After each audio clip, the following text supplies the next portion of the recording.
The Christian in Complete Armor, Part 5. A solemn warning.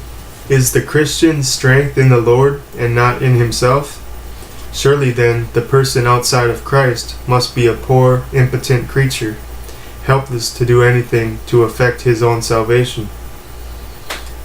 If a living tree cannot grow without sap from the taproot, how can a rotten stump, which has no root, revive itself of its own accord? In other words, if a Christian imbued with God's grace must continually rely on his strength, then surely the one outside of God's grace, dead in trespasses and sin, can never produce such strength in himself. To be unregenerate is to be impotent. When we were without strength, in due time Christ died for the ungodly. Romans 5. The philosophy called humanism has long been a suitor to man's pride. It boasts in his natural strength and wisdom, and woos him with promises of grand accomplishments now, and heaven later. God himself has scattered such Babel builders and proclaimed his preeminence for eternity. Confounded forever be such sons of pride, who trust in the power of nature as though man, with his own brick and mortar of natural abilities, were able to make a way to heaven. You who are yet in your natural state, would you become wise to salvation? Then first become fools in your own eyes. Renounce this carnal wisdom, which cannot perceive spiritual things, and beg wisdom from God, who gives without rebuke. James 1:5. Here is a word for Christians. Knowing your strength lies wholly in God, and not in yourself. Remain humble even when God is blessing and using you most. Remember, when you have your best suit on, who made it and who paid for it. God's favor is neither the work of your own hands nor the price of your own worth. How can you boast of what you did not buy? If you embezzle God's strength and credit it to your own account, he will soon call an audit and take back what was his all along.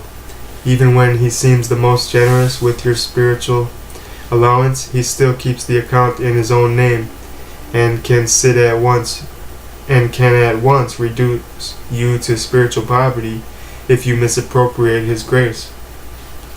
Walk humbly, therefore, before God, and manage well the strength you have, remembering that it is borrowed strength. What kind of man will waste what he begs for, or who will give to a pauper who squanders what he has already been given? How can you look God in the face and ask for more, if you misspend what you have already so graciously received? 4. An admonition to appropriate the power of his might. Paul continues his exhortation by again stressing the source of our strength, and in the power of his might. Two questions come at once to mind. First, what is meant by the power of his might? And second, how does the believer avail himself of this power? What is the power of his might? Simply put, this phrase means his mighty power. It is like another passage to the praise of the glory of his grace, Ephesians 1:6, which means to the praise of his glorious grace. Sometimes the Lord is described as strong and mighty, sometimes as almighty. What matters is that we grasp the significance of God's infinite almighty power. Appropriating God's power. How does the believer tap into his source of power? To be strong in the power of the Lord's might requires two acts of faith. First, you must have a settled, firm persuasion that the Lord is almighty in power. This is a foundational truth. Second, you must not only believe that God is almighty, but also that this almighty power of God is engaged for your defense. God expects you to meet every trial, every temptation, while leaning on him. As a father walking over a rough path offers his hand to his child, so God reaches forth his power for his saints, faith to cling to. God did this for Abraham, Isaac, and Jacob, whose faith he tested above most of his saints before or since. For not one of the great things which were promised to them came to pass while they were on this earth. How then did God make himself known to them? By displaying his attribute of his power. It Exodus 6:3. It was all they had to keep their footing sure. They lived comfortably and died triumphantly, bequeathing the promise to their children.